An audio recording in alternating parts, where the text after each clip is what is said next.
Dan, hindi ko alam kung naririnig mo ako. Pero gusto kong magpasalamat sa'yo. Kung hindi mo ako niligtas, baka wala ng mami yung mga anak ko ngayon.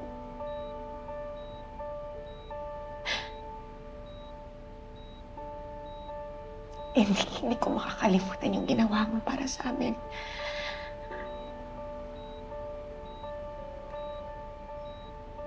Jen, alala mo nung huling pag-uusap natin, sabi ko sa'yo, gusto ko nang kalimutan lahat ng pait, lahat ng sakit na naramdaman natin kasi gusto ko nang mag-move on.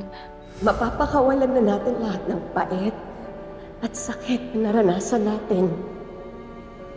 At lahat tayo pwede nang mag-move on. Di ba yun lang naman ang gusto natin lahat?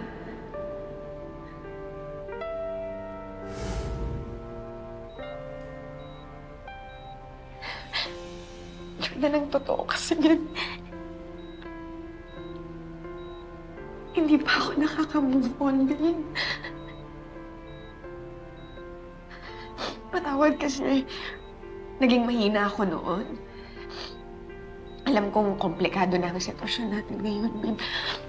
Si girlfriend mo na si Shaira, pero pangako bigyan mo lang ako ng isang pagkakataon. Babe, isa lang. Hindi na kita pakakawalan. Nagdadasal ako na sana magising ka na. Gusto ko na, please.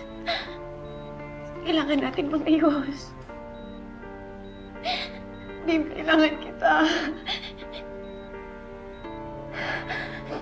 Kailangan ko, boy.